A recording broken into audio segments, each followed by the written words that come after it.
how many years did you play in the NFL?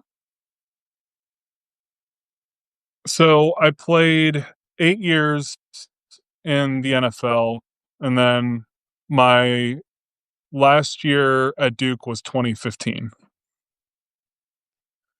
Wait, okay, wait. So, wait, your last year did 2015 and then you went to the NFL. Like, so you just retired recently? Is that Yeah, just after this past season.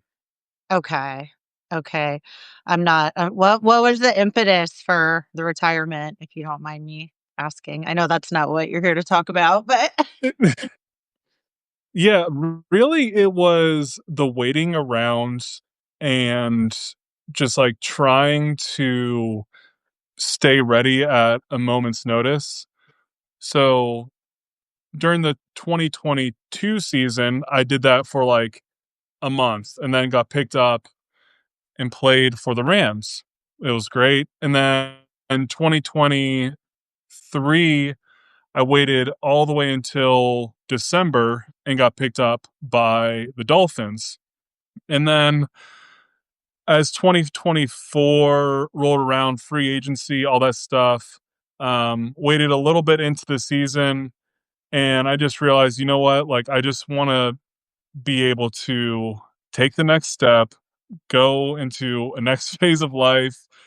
Just because I have, a wife and 4 kids. And so it's not just me who I have to consider, it's my kids and um, they're getting a little bit older. So it's not as easy to just drop everything and go to whatever team. So that was that was part of it. Luckily, like no health issues, nothing like that. So that was important too. I love that because I feel, and I'm gonna pivot because otherwise I'm just gonna talk forever about NFL stuff. But no, I mean just the idea because I think people don't realize like people move on from this, right? I think there's some players or the perception that like, why would you ever quit the NFL until you like can't walk anymore, right? And you have like when you have a family and you have kids, like you can't just sit there waiting around, like you said. Yeah, exactly. And yeah, I just didn't want to be in a position where I'm chronically in pain. And I mean, and yeah, I mean, like my lower back will get sore playing with my kids in the backyard, or like I don't want to be, yeah, in that position where I dread having to not be able to do those things. Yeah. So your kids, okay. And also, I don't know, because again, we haven't done this. I don't know if people can leave, like, I feel like you can leave comments, right? Or if someone has a question. I mean, I see a right message box, so I assume people can. But Yeah, so your yeah, kid, okay, so you have like two babies basically, right? And then you have 4-year-old son and 7-year-old daughter. yeah, yeah. And the So two older are like already multi-sport athletes. yeah, yeah. Our daughter Emerson, she is like the prototypical like firstborn type A, knows exactly what she wants when she wants it. Um, and so yeah, with her, it's definitely like following her lead, following her passions. Um, we yeah, so she has been involved in soccer, basketball, lacrosse, and she loves doing it all. And right now, it's also like she wants to do flag football, she wants to play softball, and I'm like, okay, like let's slow down a little bit. And even for her, she's like, oh, I just want to play all these sports, and I don't know how to like handle it all. I'm like, okay, we've got time. Like you're you don't have to make a decision anytime soon.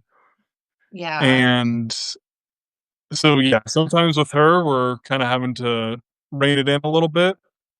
And then with my son, he's kind of like the exact opposite, very much like me, where it's like introverted, kind of trying to find what he likes. And it's really just like asking him, like, "Henry, do you wanna play football?" "Yeah, I wanna play football." Okay," like, or, "Do you wanna play basketball?" "Yeah," and he's actually a good basketball player, but you just Uh, don't see those things. So, yeah, it's been a lot of just kind of following our kids' lead and just asking them, "What do they like?"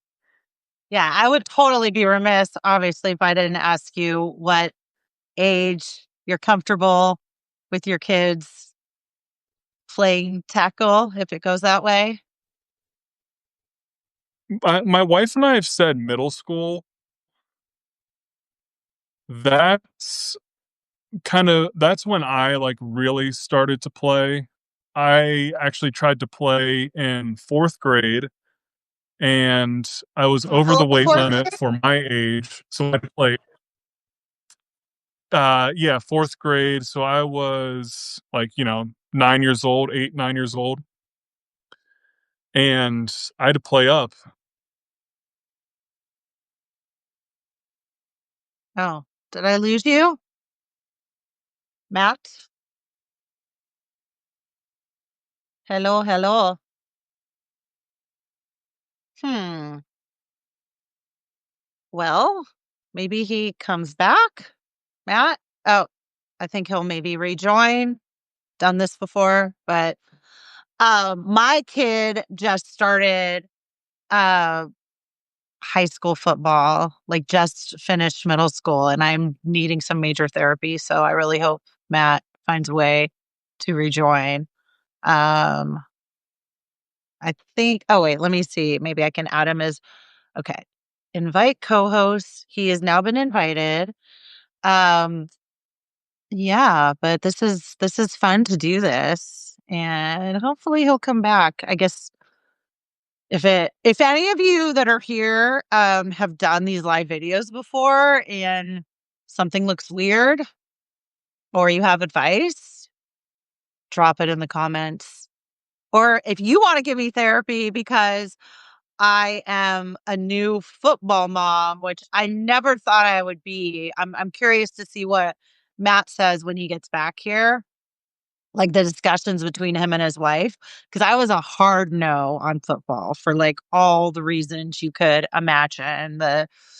Covering football. I mean, that's what I do, right? I cover the NFL when I'm not writing about youth sports, and was just no way in hell. And especially because my son plays other sports, and it's just like a cultural thing. They're touting the workouts. They're like, yeah, he plays XYZ. He comes to the summer conditioning. He's going to run circles around everyone on the soccer field and hit a baseball further and all the things. And it's just like fabric of community. And we're not even like a football town.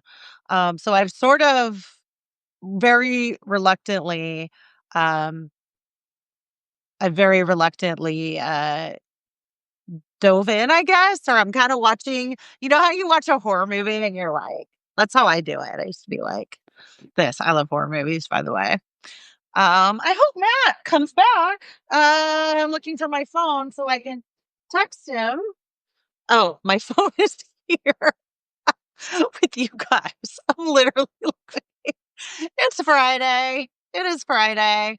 Oh, wait, he joined. He's back. Matt? Hello?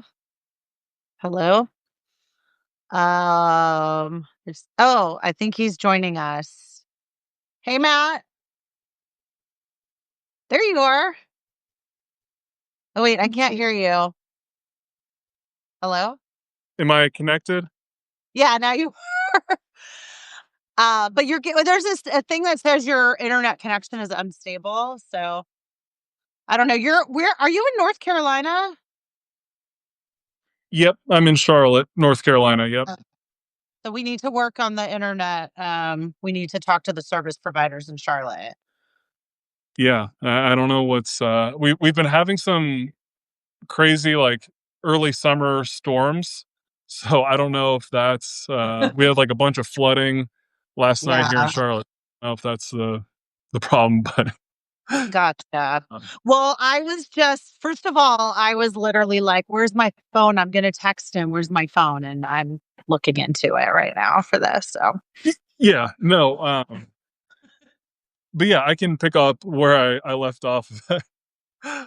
um, Yeah, I was gonna ask you with your son, like, well, both your kids. So, because I've noticed this from, the higher level athletes that are parents, right, or that like played professionally, played D1, whatever. Are, are you? And they're like so chill on the sideline. They're just like sitting there, their feet up, and then you see I'll just say other parents that are like, are you the, like, put your feet up and chill, and then how do you feel about the parent assuming you are, how do you feel about the parents that are talk let's just say talkative? yeah, I wish I could be the parent that could just sit back and relax. I think sometimes, I would say most of the time I am. The only time that I ever really get, I wanna say, like, worked up, but is if, like, I see my kids not giving full effort. Yeah. Like, that's what, like, bothers me more than anything else, when I know they can run faster, play harder, um, like those type of things. And, I shared with you in an email, but for the viewers, when my daughter was playing basketball, this winter and spring, I was very much being kind of like that vocal parent, like, Emerson, get the rebound, pass, run, hustle. And I asked my daughter, I was like, hey, do you like when I yell or like kind of coach you from that way? And she said, no, like it distracts me. And I said, all right, I'm done. Like, I'm not going to do that again. And I was able to coach my son's T-ball team this year with actually another dad who played in the NFL. And when you have parents, when I'm standing at first base, and then you have parents who are like trying to coach their son while you're also trying to coach them, just on like the little cues of one foot on the base, one foot in the dirt. I realized then too, I'm like, okay, I need to like just let the coaches coach. Now that I see it from that perspective, I can see how annoying that can be. And yeah, I definitely get a chuckle when other parents are kind of going psycho. When it's like a Saturday morning and it's competitive soccer, but it's like we're not like about to go and win the World Cup. There's no college coaches here. Um, you realize like the egos of the parents, it matters more to them than for the kid.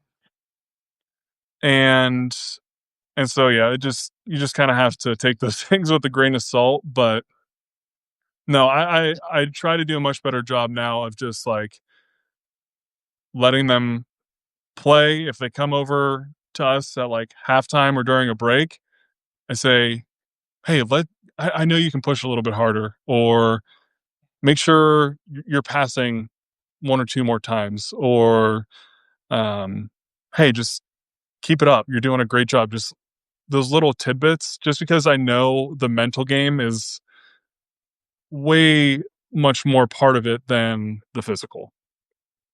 Yeah, and by the way, I mean, I love that you did that with Emerson, that you just said, "Do you like when I say this to you?"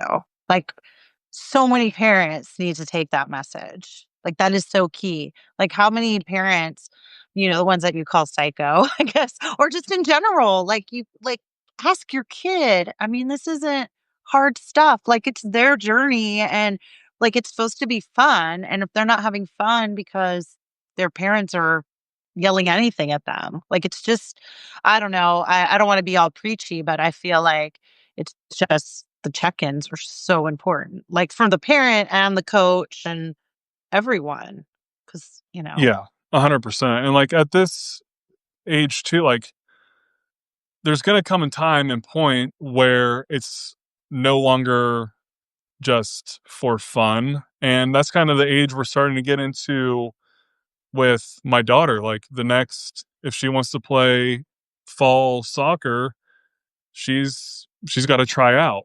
And so there's like, we're kind of getting into that next phase. And the coach that was with me in our T-ball league, like he has a son that's just a couple years older.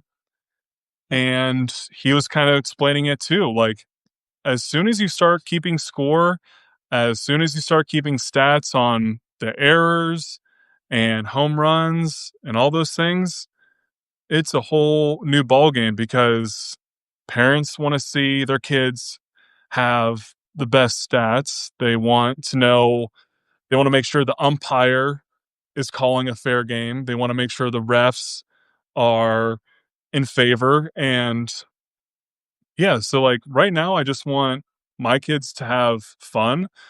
Yeah, we go out to our garage where, I've got a little gym set up and yeah, we'll do ladder drills. We'll work on cone drills and kicking the soccer ball, shooting the basketball, all the things.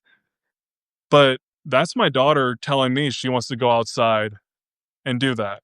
Like that's my son wanting to say, "Hey dad, can I push the sled that I have in my garage?" I'm like, "Yeah, we can do that." Like, no, if you say you want to do those things, we're going to do it the right way. We're going to build a foundation of very basic things and then we're going to go from there. And I make it fun and I'm not trying to put them through a NFL style workout. I truly do, like, because you've got to make it fun.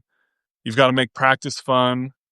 You've got to make their curiosity continue to grow. That's what allowed me to love the game of football. I wanted to continue to learn more about the technique, the playbook, the footwork, the fundamentals.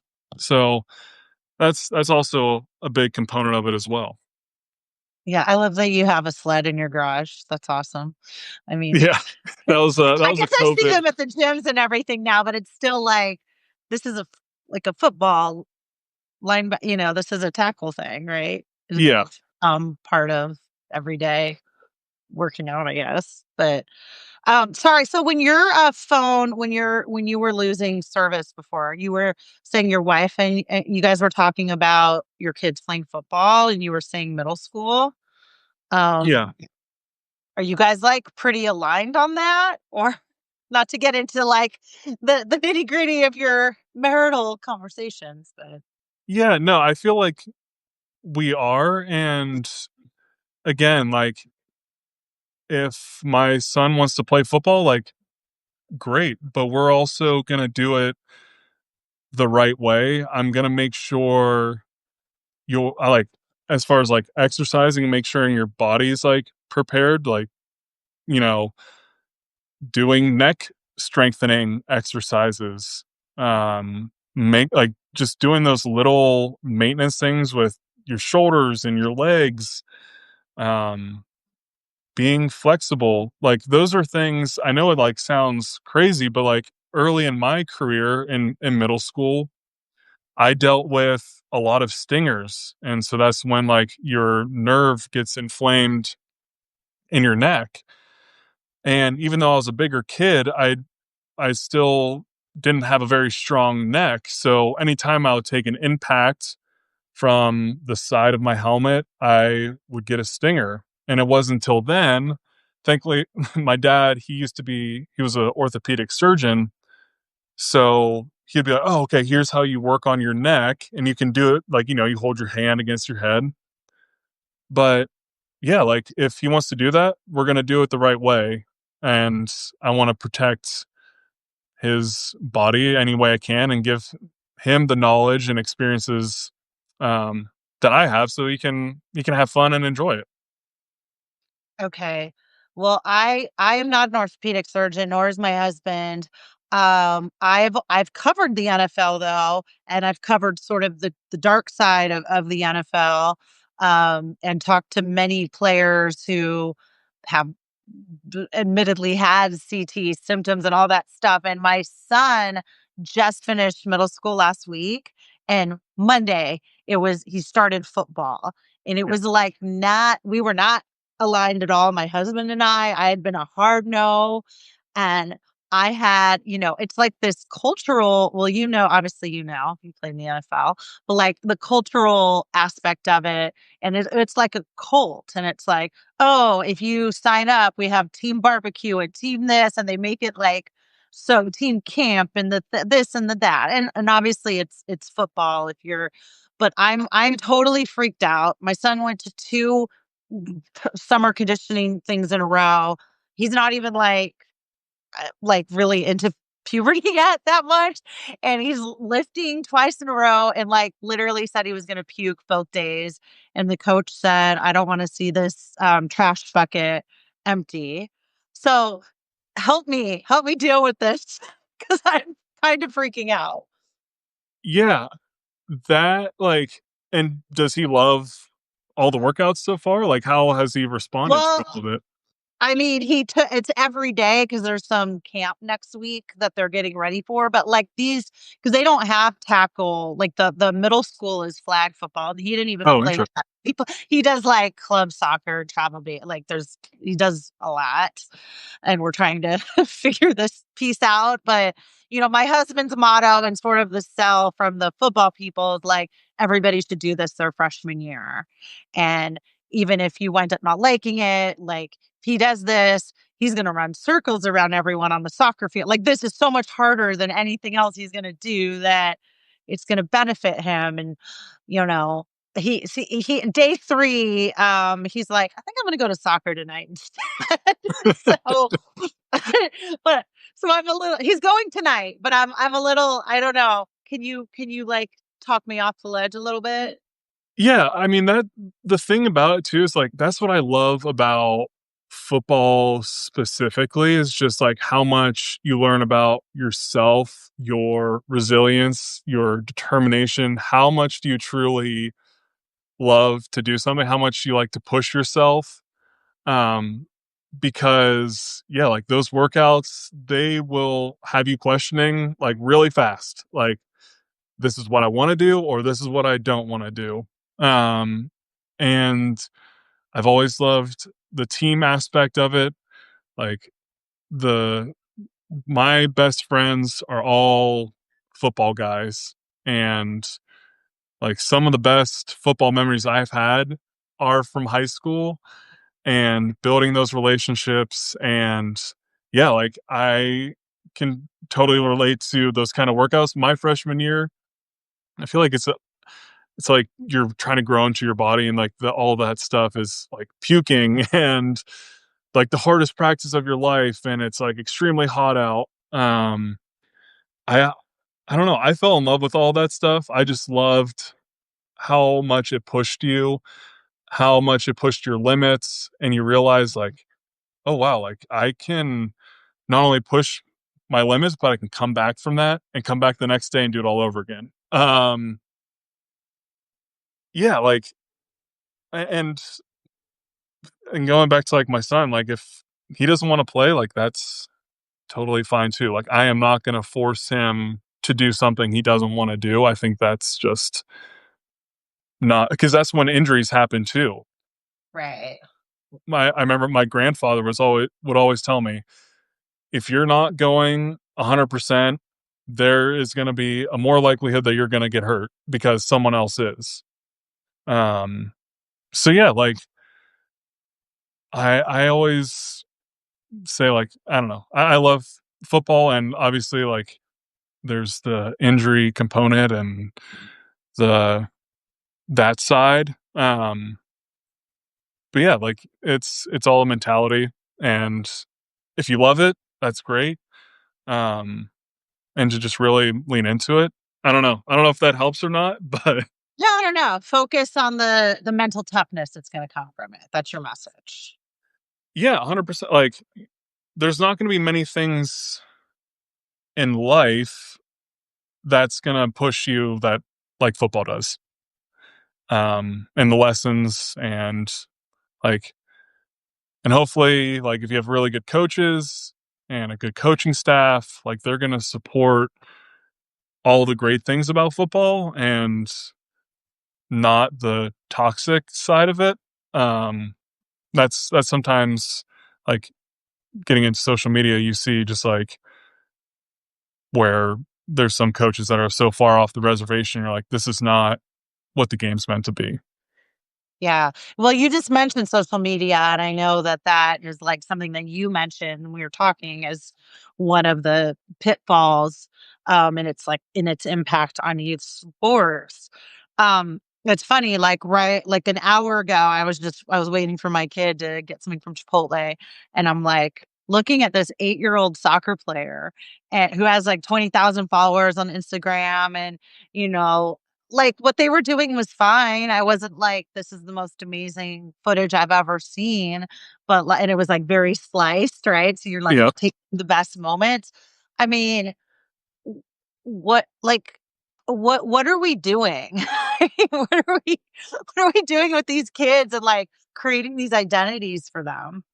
Yeah, I know, then that's what's hard too, it's like, you know, all these little leagues have their own social media pages, and then they're, like, creating all this content, and they're kind of becoming smaller versions of the professional teams and the college teams of how they create videos and highlight tapes and all the great things, um, and also the visibility aspect of it. Like, I see those things too, and you start to compare, and then you're like, "Oh, am I falling behind with, like, how my kids are doing and what kinda athlete they are?" And so everyone then, it turns into the rat race of trying to keep up and, "Oh, I need to put my kid into training, like, one-on-one training at, like, you know, 6, 7, 8 years old.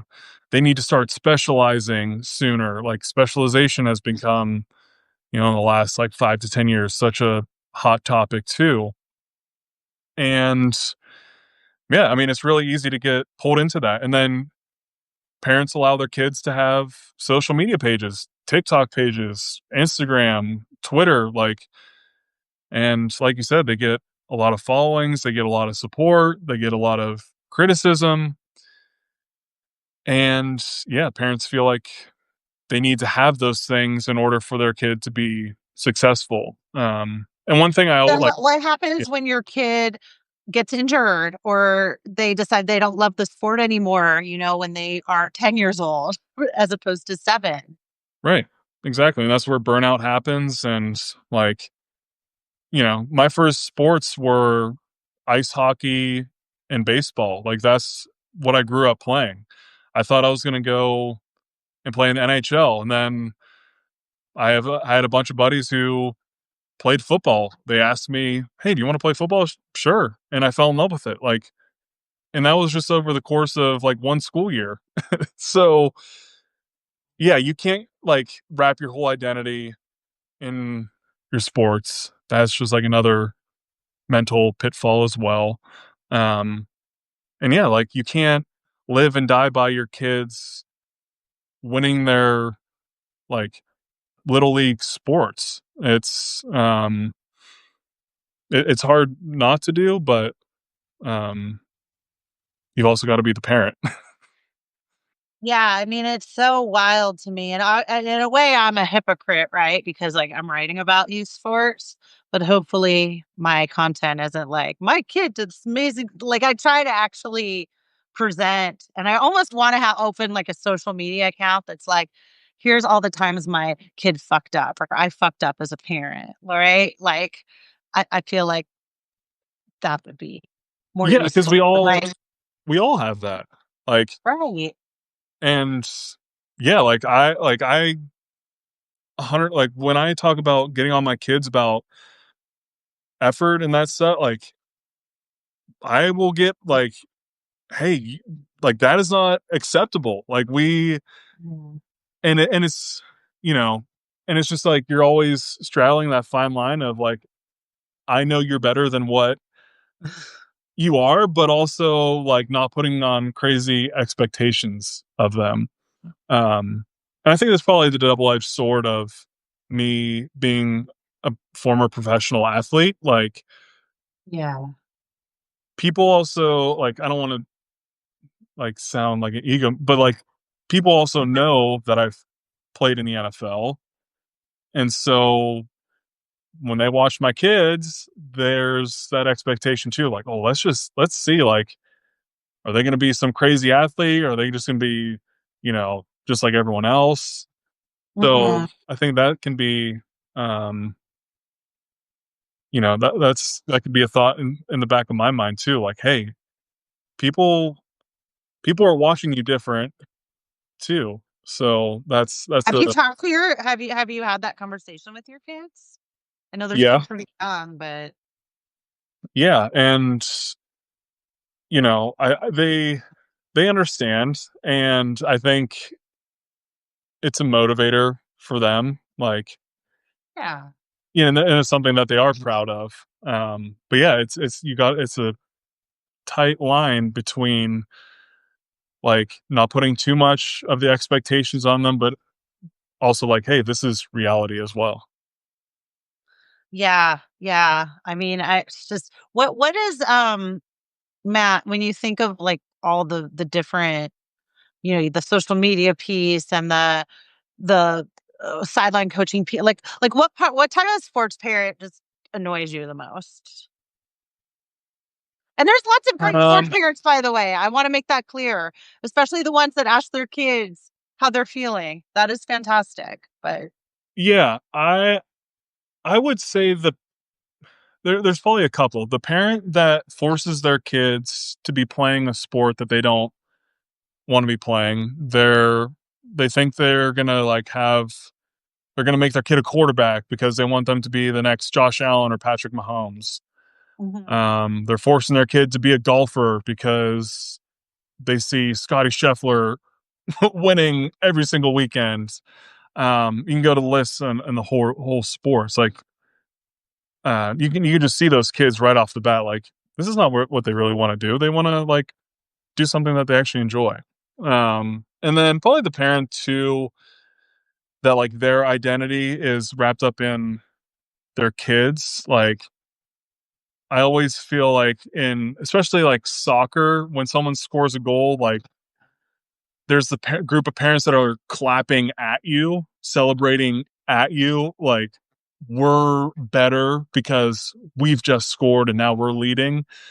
Um, that kind of that can get under my skin. That can kind of get the competitive juices flowing. Can I just interrupt you there? And just one of my biggest pet peeves in all of sports is the emphasis on the goal scorer in soccer. Because so many times it'll be well, our friends will be like, oh, how, your kid lost 4-1 or won 5-2, whatever. Who scored the goals?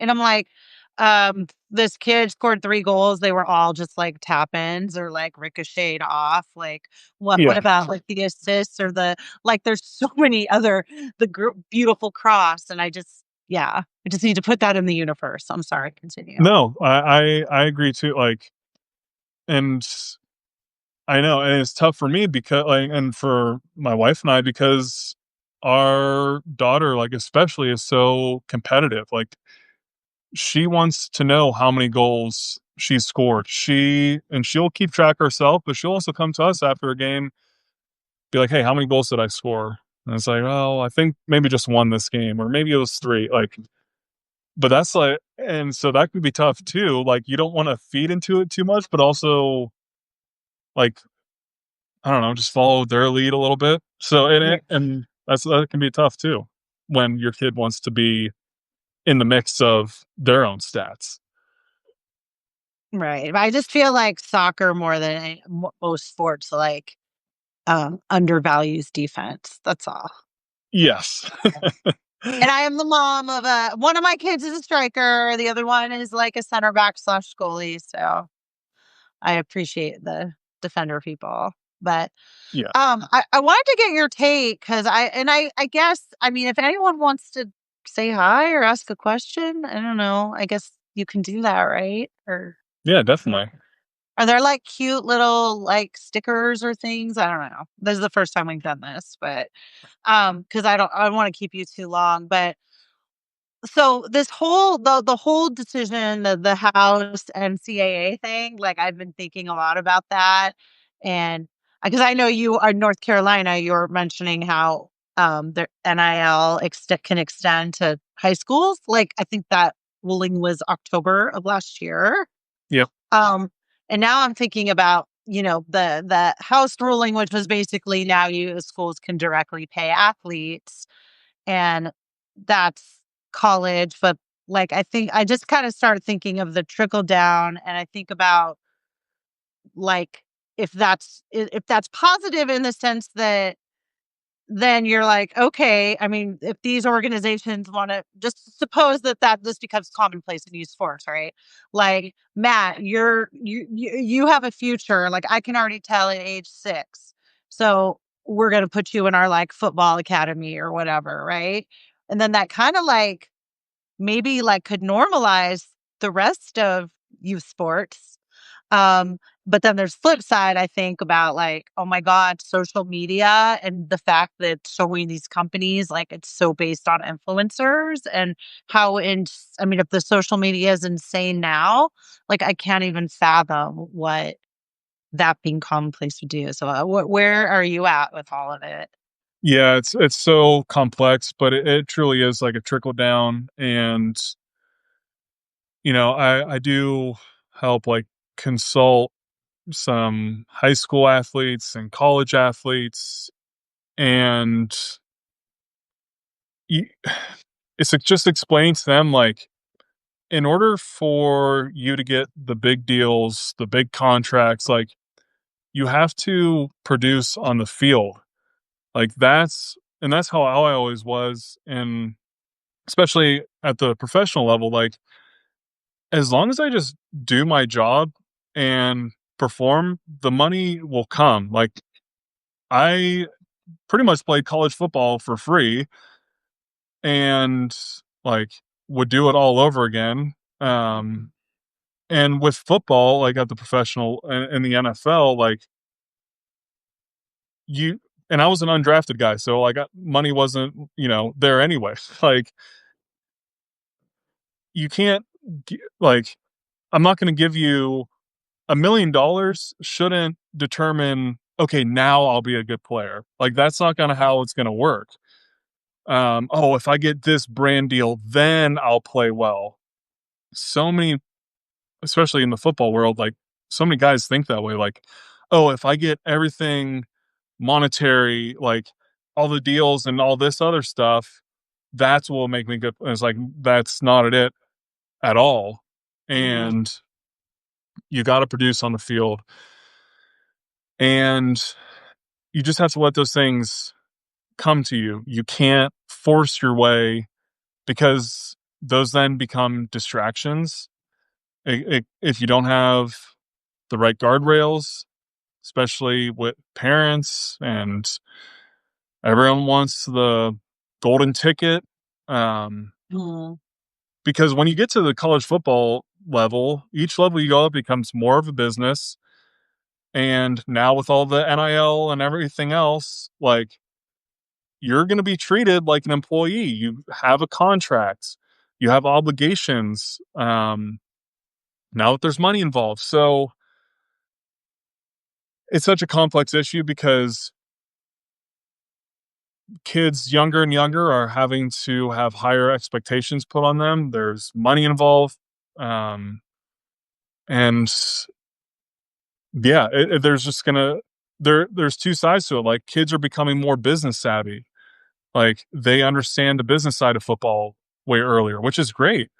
Um, and then you also have it on their side where people are getting taken advantage of. They're signing deals that they don't understand. They're signing um, lots of money over that they don't realize like Mhm.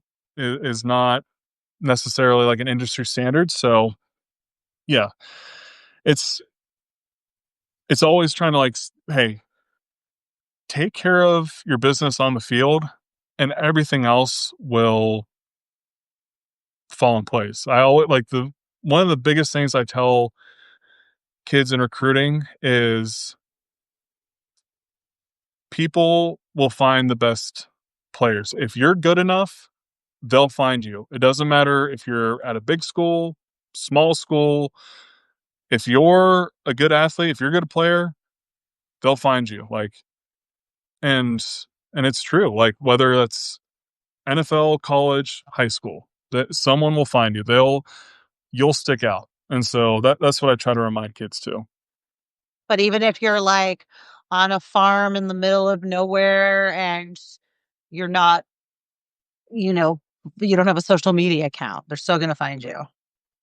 Yeah, because everyone wants to find that hidden gem, and everyone's and big thing for me too was everyone's path to success looks different. A great example, like so Marshall Yonda, all pro, up for the Pro Football Hall of Fame, was exactly what you just described. Grew up on a dairy farm in Iowa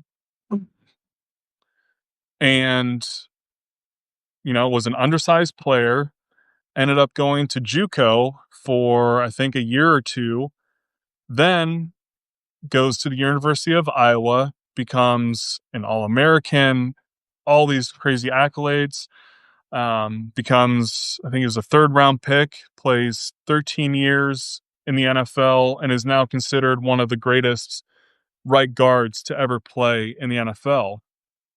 And so that's just kind of like the long term vision you have to have too. Everyone's very like short term, like, when can I get money now? When can I get the views, the clicks? When can I get more scholarships? It's like you can only play for one team.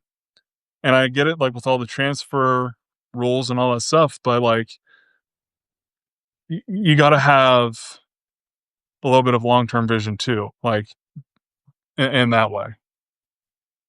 Yeah, yeah, totally. That's a great example. But I just, like I said, though, I just fear if this, colleges paying players directly, like, are they going to start signing youth sports kids like in a few years, right? Like, are they going to sign some 7-year-old phenom football player? And then that kid is, I mean, like all of this, because obviously that's the European model with soccer, but like we haven't had that here, really. It's been Yeah, very small. So it's just the fear of like, I don't know. It's crazy. It's like thinking about AI and like, I don't know what AI is gonna look like in 5 years, right? Like, it right. could be, I mean, hopefully it's, more positive than negative, but whew. Yeah, definitely gonna like it forces us to all to adapt and change and figure out the best course of action. Cause yeah, I mean, yeah, you do see those like one off where kids get offered and commit to a school in eighth grade or ninth Yeah. grade. Um, and for some kids like that, that's okay. Like that works for them. Um, but yeah, you just gotta keep things in perspective. Um, I'm all for like multi-sport, putting your body in all different kind of planes of motion. Mhm. Um, because yeah, I think with specialization, there's higher risk of injury and overuse of the same muscles and the same movements. So yeah, I mean, I'm sure there will be like those kids though that are 8 to 10 years old going off to the academies and they're the phenom, and but it can't be a broad stroke with everyone.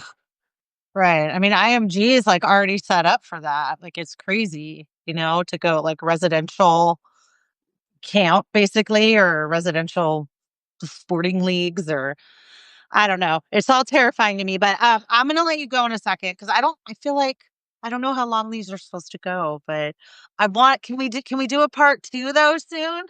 Yeah, yeah, of course. No, Yeah. that would be Okay. great. Okay, but before, I guess I just want to know, like, with your kids, we'll just end it on that. Like, what are your sort of from your position as a former professional athlete, and like what are sort of your safeguards? Like your do's and don'ts of I want my kids to do X, Y, and Z. I won't let them play this many hours in a day or whatever it is, if you have anything like that. I know that's a very broad question. Sorry. Yeah, no, I think, like, I want them to be outside playing as much as they can, and our kids are very much, like, outdoor kids. I think, like, even just them understanding the importance of rest, and it's okay to be bored, it's okay to just chill out. Um, I'm very big on all of, like, the mental health, mental wellness, like, the words that I use with my kids is very important with me. Making sure that I'm speaking positivity and confidence into them, and I'm never berating or belittling them. Um, every time, if there's like a loss, it's a lesson. A failure is an opportunity. Like, those things are very important to me. Like, and yeah, I think just at this age too, it's like just making it fun. Like, truly, you can build skill and also make it fun. Um, and yeah, those are kind of just like the ways I try to put those parameters in. And yeah, if they want to go all in and their goal, which I mean, we've talked about with them, like, if their goal is truly to play college sports and go and be professional athletes, like, we're going to support that, but we're also going to push you. We're going to, like, because we know what it takes, right? Like, and we're going to make sure we do it the right way and put the right people around you and have that structure as well. So, um, yeah, I truly, for me, like, and I tell parents this, like, it's following their lead, follow your kids' lead, and support them how you would want to be supported at that age. I love that. Well, cool. This is really fun. There's still like a lot of untapped stuff we have in the sports parenting department. And it's like definitely going to evolve well for both of us as our kids, pick up different sports and but yeah, it'll be really interesting to like check in and keep getting your perspective. Yeah, of Uh course. yeah, I just subscribed to your Substack, I think like a few days ago, and it's great. So Thank you. check it out. It's just like your thought, Matt Skura's thoughts. Is that what it's called? Or It's just Matt Skura's newsletter. oh, okay. Yeah, I so like I it. just kept it really simple. Um, yeah, I couldn't come up with a clever name for it, so I was like, you know what? I'll just use my name. It'll work. We'll make it work. That's awesome. Are you liking Substack so far? Yeah, I really like it. Haven't had. I feel like it's just very straightforward. Um, yeah, I like it. What do you think about it? Yeah, I mean, I like it too. Although, I don't like all the like. Here's how I got my first 13,000 subscribers in Oh 21 yeah, days. I'm over that And like, too. I feel, are those real people? Like, I don't even know.